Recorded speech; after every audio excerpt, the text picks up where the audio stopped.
Welcome, Latinx Talk listeners and viewers. I'm Perla Guerrero. I'm Associate Professor of American Studies and Latinx Studies at the University of Maryland, College Park. And I'm here with Sara McNamara, author of Ybor City, Crucible of the Latina South. She's an Associate Professor of History at Texas A&M University. And she's going to tell us about writing the book, what brought her to the project, and sort of like what we can learn from her work in this particular political moment. Sara, thank you so much for joining us today. To get us started, can you tell us a brief synopsis of the book for those of us who haven't read it yet? Absolutely. And thanks for having me. So, brief isn't always my forte, but here is the center of the book. Um, in my opinion, when we think about Florida or when people think about Florida, they oftentimes think about Miami and almost instinctively. And I can't blame them. It is the city that sits at the center of headlines. When we think about Cubanness in the state, it is the place that really your imagination is drawn to because there's so much about Miami after 1950, even in terms of how the city and how the place evolved and how it exploded and kind of became this, not even kind of, but it became this metropolitan mecca within the state of Florida. My book asks us to do something different than to consider South Florida as the center of Latinidad in the state. My book looks at the community that is the namesake of the book, Ybor City, which is located on the eastern outskirts of Tampa. If you're unfamiliar with Tampa, it is one of the second cities of Florida, and it is located on the Gulf Coast, on the west coast of the state. My book, it traces the evolution of people's politics as well as their concept of themselves, and even the evolution of Latinidad in the state. I center on one of the first migrations of Cubans who came to the state of Florida. And this group of people, unlike those in Miami, who come in this moment that we're all rather aware of, right, following the rise of the Cuban Revolution, Mhm. come initially and as an initial impulse during the wars for Cuban independence around the turn of the 20th century, right, from the 1880s onward. And those who came to Ybor City, they came to work in the Cuban cigar industry. Because during this period of time, the Cuban cigar industry, which thrived in Cuba, moved initially to Key West and then up to Tampa, where Ybor City became the place that was the center of this industrial enterprise. And as a result, thousands of people from the island, as well as smaller numbers from Spain, and then some who were Sicilian who came by way of Louisiana, collided in Ybor City. And the result of all of this was that this rather small town, so Tampa, it had about a population of 780 at the turn of the 20th century. And Wow. within just a few years, its population had increased by over 300%. And that amount, that population continued to grow through mid-century at a rather rapid clip as a result of migration and the Cuban cigar industry. But my book, so it asks multiple questions, but it traces how people within Ybor City, how they came to understand themselves and their politics as well as their place. So I trace it over the course of three generations, one being the immigrant generation, and the other two American born. And I track both the ideas of leftism and radicalism and community that drove people to Ybor, the intersections they had with people who were parts of revolutionary movements from South America, the Caribbean, and across the Atlantic that made Ybor City, this small space in this area of Florida, kind of this international hub of intellectualism as well as work and revolution making, but how with time that really changed, how people began to make choices, both due to shifts in economy, but also due to a desire for access to political representation of power, of the types of movements that they became involved in, and the types of politics that they chose to adopt. So those who begin my book, they come as ardent communists, some are anarchists, and socialists. And by the end, they are rather powerful members of the Democratic Party. Mhm. And so, in some ways, it tells two different outcomes. It shows how people's politics shift as a result of the environment that they're in. Hmm. But it also tells a story that all Cubans don't have the same politics, even within one state. And within my book, I tell this story through a lens of gender. And while it's a story of community, it's led by stories of women. Because this period within Ybor City, it allows us to renegotiate and rethink who leads a community, what pushes community-based change, and also how women are political leaders, but also important negotiators in different moments. Yeah, that's so wonderful. I mean, I think even now there's still a lot of movements that are led by women, but it's usually men who either get the limelight or take the limelight. And so it's interesting to see how far back that dynamic goes.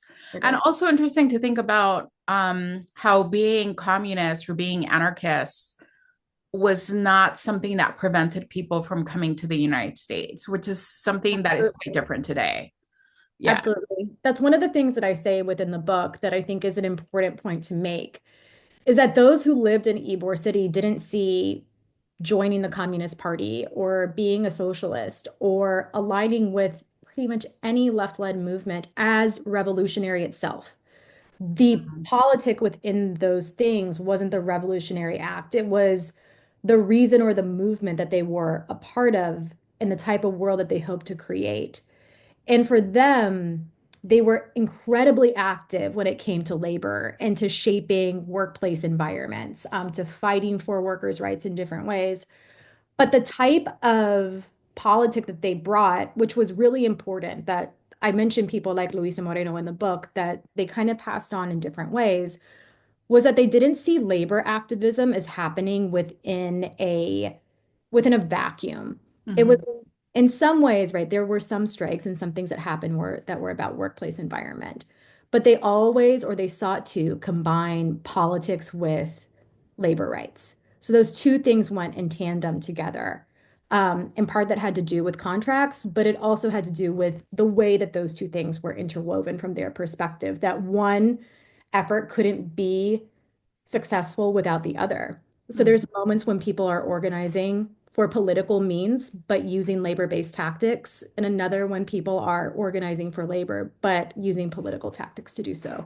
That's so interesting. So I want to back up a little bit before you Mhm. tell us more stories from the book. If you could tell us a little bit about Ybor itself. I know you have roots in Ybor. You start the book with a wonderful story of I believe it's a grandmother, a great grandmother, My great great grandmother. great grandmother. So I'm wondering if you could tell us about the trajectory of doing this project, including sort of how your feelings about the project shifted over 10-ish years, maybe that it took you to write the Yeah. project. Um, and essentially, what does it mean for people like us to write about communities that we belong to? Yeah.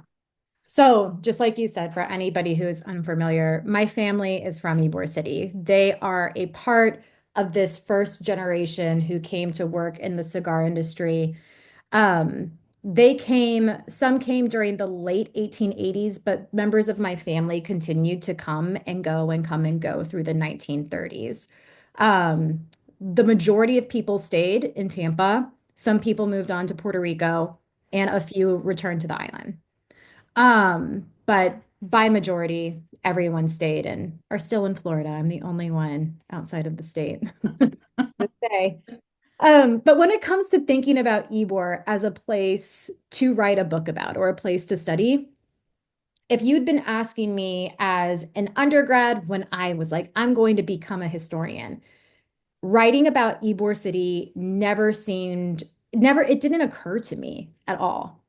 And my talking point when I'm speaking to students about this is usually that we see history and we see what's important about the past through the lens of what other people tell us is important. Mm-hmm. And because of that, growing up in Florida, and I'll extend even to this day, there's not a single university in the state that has a Latino studies program. That's very Florida. Not a single one, despite the demographics of the state. There are Latin American studies programs, And there are some Latino studies scholars inside of those Latin American studies programs, but to see a Latino, Latina, Latinx studies program in and of itself or stand alone, it doesn't exist in the state and never has. So that's not something that needed to be dismantled. It's something that just wasn't there. Small things started to become really significant. And for me, that was the stories that my grandmother told me. I started to see importance in everyday interactions that we had growing up. She used to take me on tours of Ybor City, and I remember once asking her where her house was. And she teared up while we were down there because the Interstate 4 that connects I-4, which connects Tampa to Orlando, it bulldozed the area of Ybor City where her house was. So urban renewal is a part of the book that I write, and it's also a part of her story. Mhm. Um, she used to clip clippings from the Tampa Tribune, which is now the Tampa Times. And the pictures, there's one in particular that she clipped, and it's this sea of women who are marching. And I tell the story in my book where she asked me to come and look. She draws the arrows of all the women in our family who are in this march. And from my memory, my grandmother was just proud that her family was in the newspaper. But in retrospect, from the more that I learned, I came to understand that those were the women in her family who had joined the anti-fascist committee and were involved in a 7,000 woman protest marching through Tampa to advocate against the rise of fascism globally and in a unequal treatment and labor issues that emerged predominantly for men during the Great Depression, where segregation of well, de facto segregation of Latinos within the community became a major problem, at least in terms of family sustainability. She Mhm. never told it to me that way. Right. And in part, I think because there's so much that happens within community and within families that people Mhm. oftentimes hide. Mhm. And that made writing the book, I think, really, really hard. Yeah. Oftentimes wondered, what were people going to think when I wrote about their family being members of the CPUSA? Mhm. Or which my grandfather's father, he never knew him very well, but he was a CP organizer. And CPUSA is a Communist Party of the Yeah, United States of America. yeah, Mhm. the Communist Party of the United States. And it's not unusual that you would find that in different communities because it was such an important organizing vehicle, but Mhm. it also had money, which Mm. grassroots organizations didn't always have. But what I found in Ybor was that they were very happy to take the funding that the CP gave them, but they also then used it the way that they wanted to use it, not necessarily according to the Communist Party's agenda, which Yeah. really frustrated, you know, the CPUSA. organizer, yeah, CPUSA. Yeah. Um, Well, let me ask a follow-up question. But as you were talking, I was thinking about the power of archives. I mean, there's so much to the story. A, someone had conducted interviews about Ybor, yeah, but somebody had to. B, they hadn't been processed. So Yeah. that also tells you a little bit about maybe that they were put aside or there was not enough money for them to be processed. But Yeah. here you come because a professor, right, asked the right questions or like understood that there was something really rich in your personal history, which is not the case for every professor that we encounter, right? No.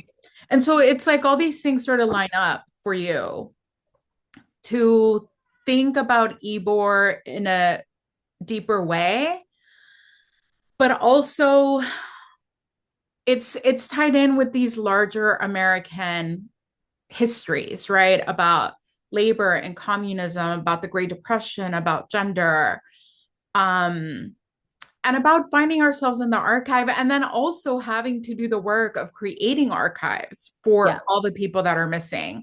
So, can you tell us a little bit more about the archival work that you Yeah. had to sort of construct? Sure. Yeah. Um, So one of the things about Ybor Arc, in some ways, I'm very, very lucky.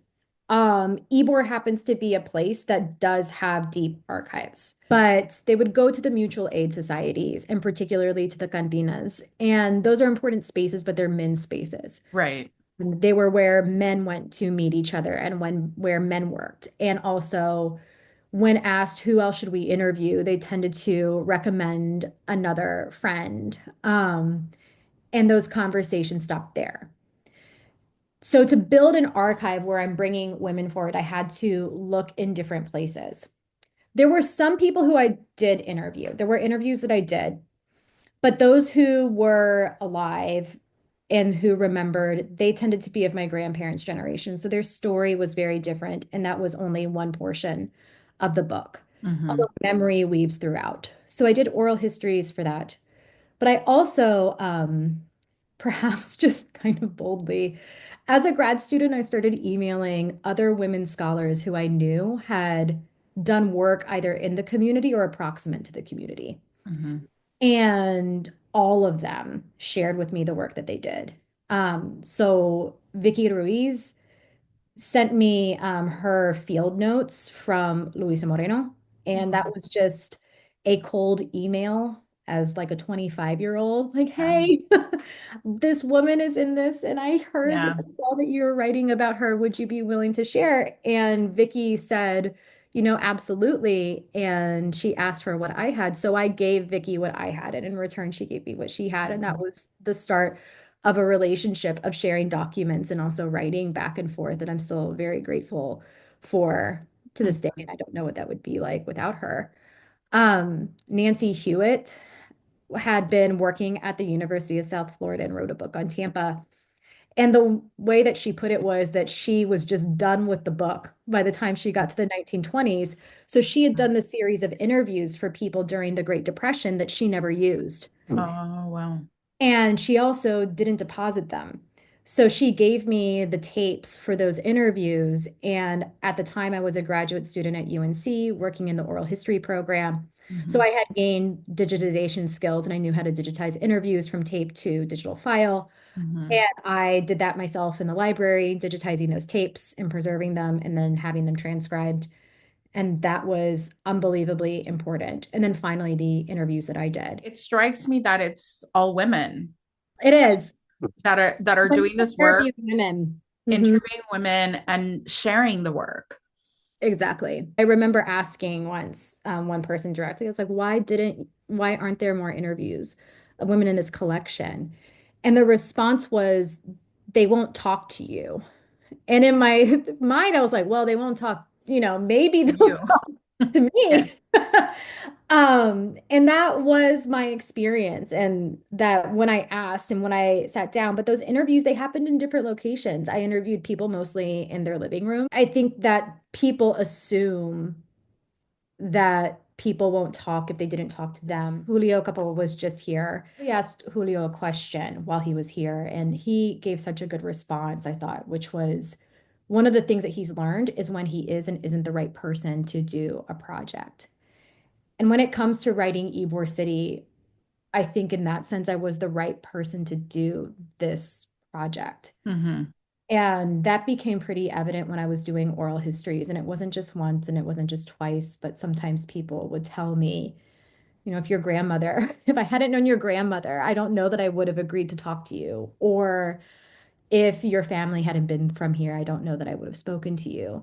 And I think that there's a lot of distrust. I think also wanting people wanting to be understood. There's a lot of um, also assumptions of who people are in their politics. Mm-hmm. There are difficult relationships between different Cuban communities in the state. Mm-hmm. Um, and there's also been different ways that people have been treated and the ways that they guard how they're remembered. Right. All those things combine into a difficult, I think, a challenging process, but one that is worth it, especially if it's a story that you really are committed to telling. Yeah. I mean, I think, I'm working on a project now on deportation and what you said about, what people told you, I don't know that I would have given you this interview if you didn't have family here, if I didn't know your grandparents. Mhm. With my project, it's quite different in some ways, but I think at the root of it, people want people want to be heard, but by an interviewer who is not going to judge them for what they're about to share. I think that's really Yeah. sort of like the crux of it. You Mhm. know, when people are from outside of a community, we are sort of very aware of how other people understand the communities where we come from. And so it's like, well, I don't know if I want to talk to that person. They're from California or they're from the Midwest and they don't understand our ecosystem here. But Yeah. because you have deep roots and because your family was involved, right? There's at least maybe an idea that you would be able to understand the things that they're going to share or that you're going to do the due diligence of offering the context necessary to understand the mobilization, the action, the movements that people engaged in to advance their different causes. So we're running a little short on time, but I did want to ask you if there was a story that sort of surprised you or stood out to you, or just a story that maybe you just sort of knew a little bit about, but you still sort of loved what you found as you wrote your book. I already mentioned it, but for me, I have a chapter on anti-fascism, and I think for me that is and remains my favorite chapter, and the story is my favorite because it is so connected to me thinking about Ybor as a place that mattered historically, Mm-hmm. not just as a place where, we would go to a restaurant to celebrate things or where I'd go to the jeweler with my grandmother or, doing things as a family. It wasn't just an area of town, but where it was an historical space, and it was a historical space connected to the movements and the lives that my family members had and that they built. But by the same token, I think I like it so much because in some ways the people within that movement really disappointed me as I was learning about it. But there was so much that was in that story. Yeah. So like I said, the second chapter of my book focuses on anti-fascism, but also the introduction of my book tells the story of my grandmother sharing with me that clipping and what that meant and what it meant to think about the stories that people tell you and the stories they don't tell you, and the significance that lies within that. Mm-hmm. But when I was researching that story, and it was really the first thing that I started to think about critically as a graduate student. It was the focus of my MA thesis, although I would argue I didn't really know fully what it was all about at that time. I was like, the Spanish Civil War is happening, but Cubans are into it. I'm not really sure like where this lands. Mm-hmm. Um, but I was learning.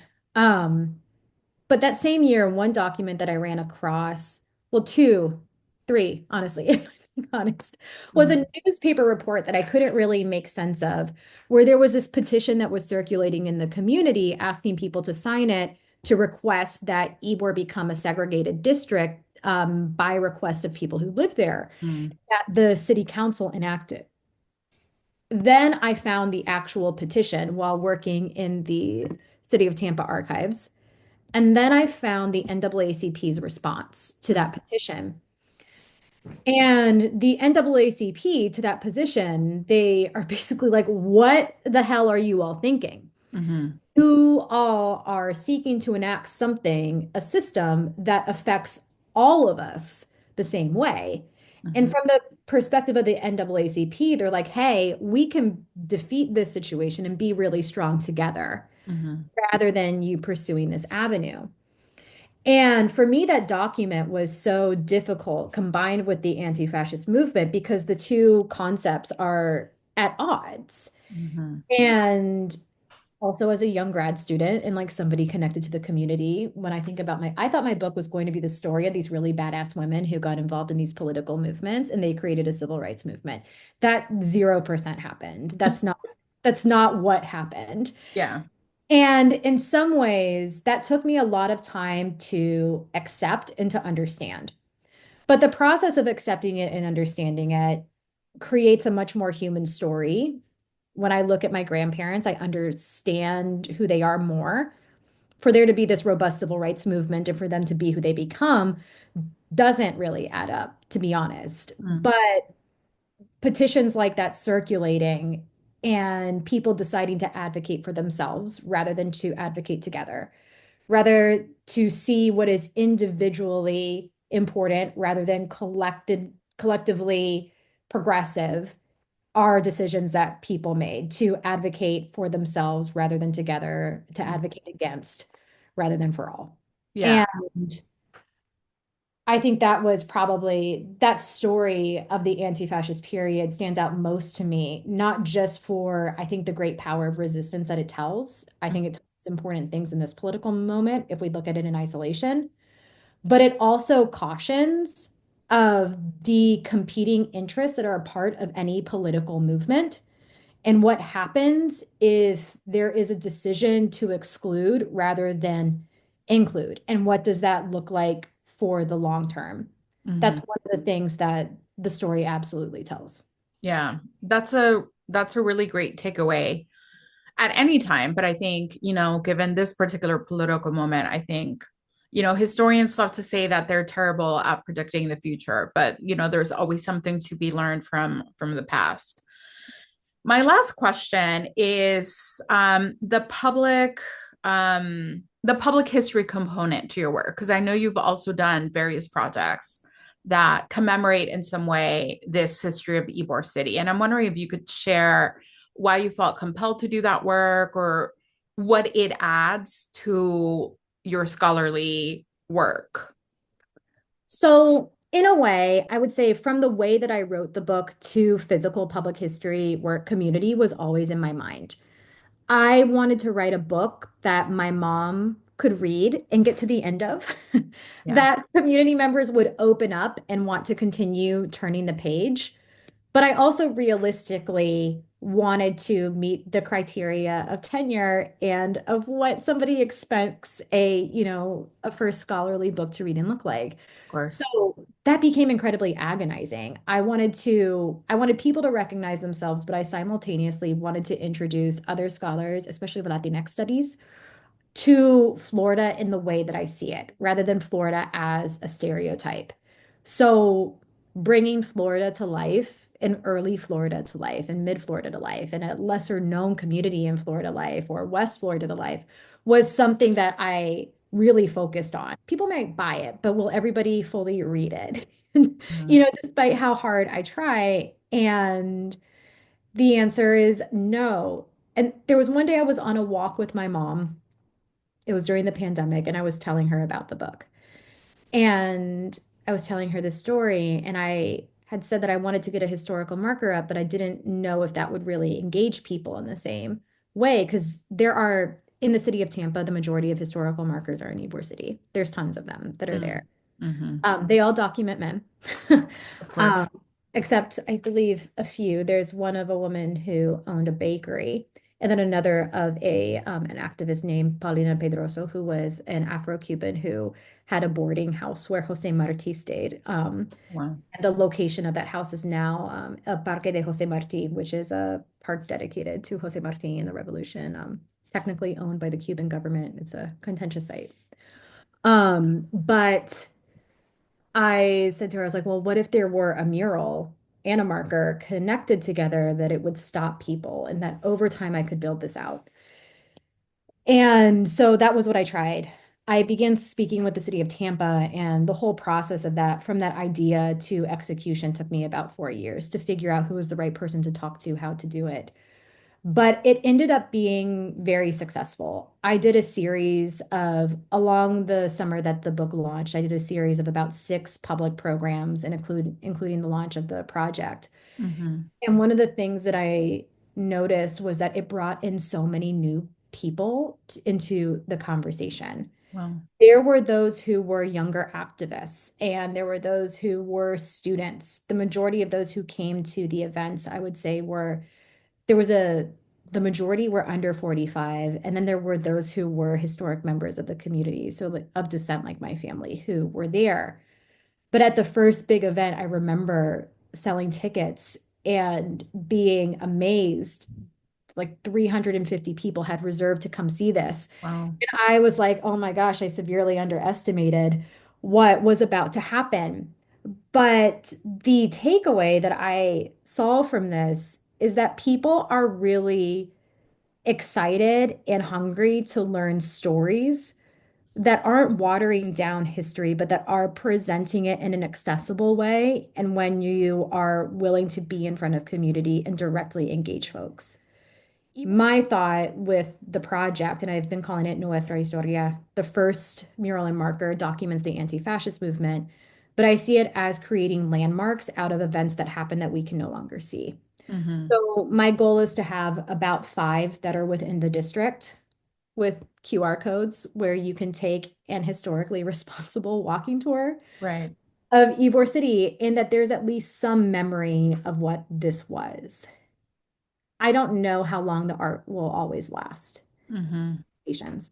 I had my first incursion with the building changing ownership in December and having to, negotiate between the city and the new owner to Mm-hmm. make sure that the mural stayed. But I'm working with some students right now and a team to kind of think about before I expand the project, what are the things we can do to protect it? How can it live, even if the artwork doesn't always live? There's Right. also the book, right? For Book is someone who stumbles into the marker, there's a book. You've done an array of talks that are available online. So I think for this specific, sort of issue or topic, there's an archive. You've created it beyond the archive you constructed to write the book. There's a book and there's all these public talks, all these events. So I hope you'll take a little bit of like solace, I will. in that because Perla, it's you know it's how it is. There's like a deep sense of guilt and responsibility associated with of it. course it's never enough. We always want to Ah, do more. and I think like those public markers, they're so important because and also, I mean, the book as well. When I talk to my students, many of them have said that reading the writing from that was just so different than other things they were assigned, Mhm. or other things that they read that they could make it to the end. It's Yeah. like, okay, well, that's nice. Mission Like the accomplished. other stuff is great too. But it's something that just had a different kind of voice, but that was done intentionally. Which I'm always saying there's no one way to do history, Mhm. or write history, and there's different things that matter.